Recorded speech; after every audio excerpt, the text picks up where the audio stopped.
Assalamualaikum warahmatullahi wabarakatuh. Kembali lagi ke ECA Channel. Halo kawan-kawan, halo semuanya, halo teman-teman. Pada kesempatan pagi hari yang berbahagia kali ini, kita sedang melakukan proses namanya pengambilan abu dari pembakaran sisa-sisa makanan ternak ya kawan-kawan. Jadi ini abu ini setelah kita bakar ya, kita sisa makanan ternak yang kita bakar dan berubah menjadi abu semacam ini, pada akhirnya kita ambil untuk kita pergunakan sebagai bahan baku budidaya tanaman. Nah, abu ini menurut kami berperan penting dalam proses penetralan ya, penetralan pH tanah yang sifatnya asam. Jadi ketika tanah itu asam, kita berikan abu, maka kemungkinan untuk keasaman tanah itu mendekati netral, nah itu lebih besar dan lebih membaik lah ya dengan diberikan abu semacam itu. Jadi abu ini sifatnya basa.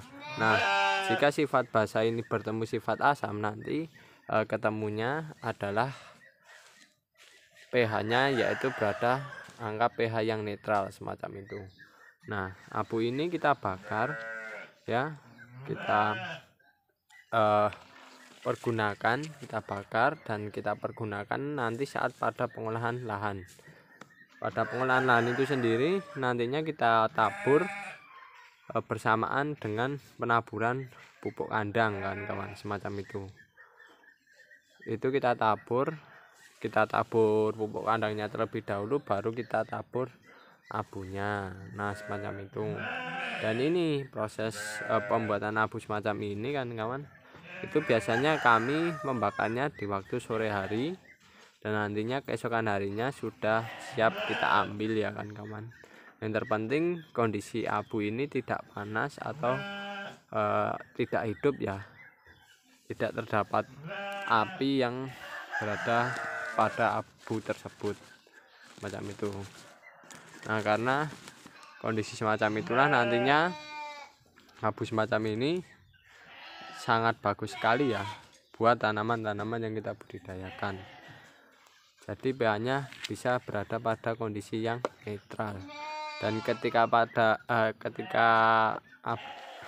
tanah kita bisa memberikan pH yang netral, maka ketersediaan unsur haranya biasanya lebih banyak tersedia ya dibandingkan tanah tersebut asam maupun basa ya.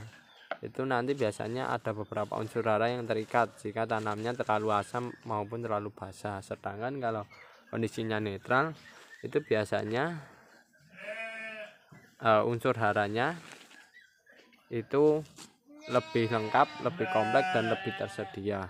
Di sisi lain juga mikroorganismenya yang kita pergunakan perlakuan secara semi organik itu bisa tumbuh dan berkembang secara baik ya kan kawan. Dan banyak mikroorganisme yang dapat hidup di lahan tersebut semacam itu. Sehingga penggunaan abu ini menurut kami ya cukup penting dan cukup bagus ya kan kawan, semacam itu kan. Dan yang jelas kan kawan, abu ini itu menurut kami lebih mengurangi biaya dari pembelian pembelian kapur dolomit. Nah, jadi kalau kapur dolomit itu kita beli itu membayar, mengeluarkan uang, sedangkan kalau abu ini lebih gratis ya.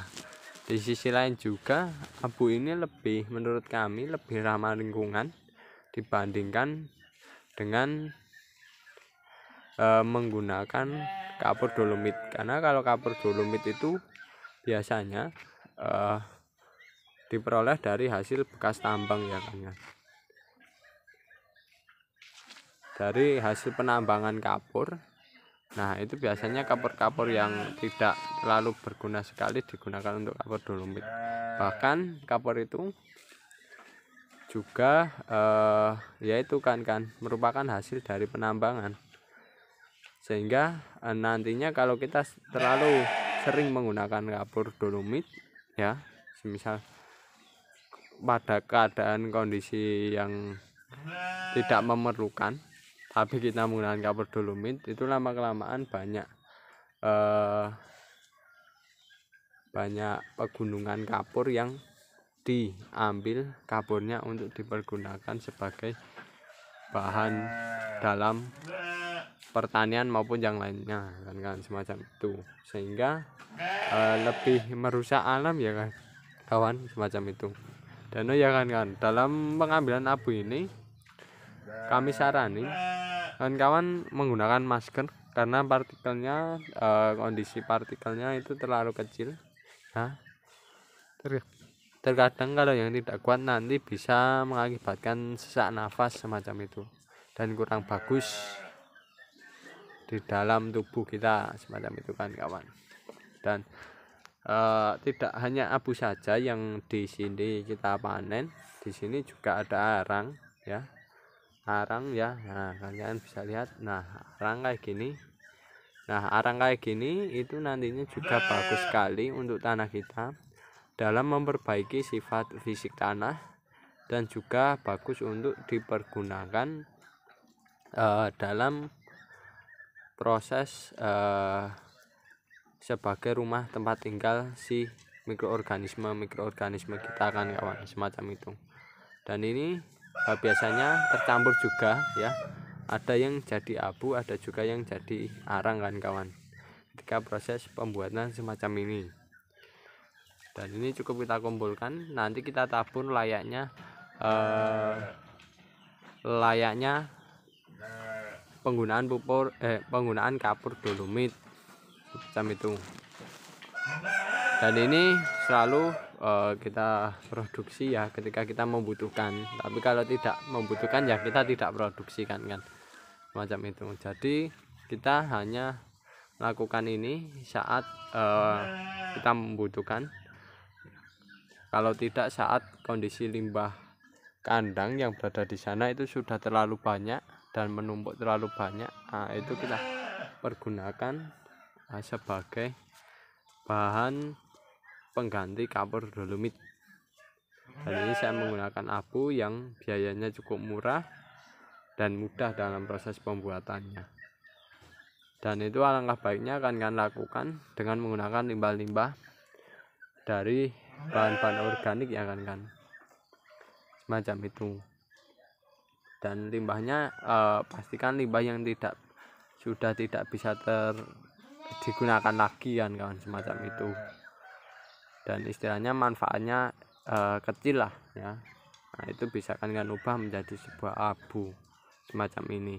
Dan kawan-kawan, jika kawan tidak memiliki limbahnya untuk membuat abu semacam ini, kawan bisa meminta kepada orang-orang yang sering menggunakan bahan bakar dari kayu dalam proses memasaknya, atau kalau di sekitaran kami yaitu ada orang yang produksi genting, nah itu ya, itu biasanya menggunakan kayu dan menghasilkan abu. Nah kan bisa ambil abunya itu, ataupun kalau semisal kebutuhannya sedikit kan bisa minta kepada tukang bakso ataupun tukang soto ya, yang menggunakan bahan bakunya yaitu berasal dari arang yang dipergunakan untuk memanaskan masakan mereka. Nah semacam itu. Nah itu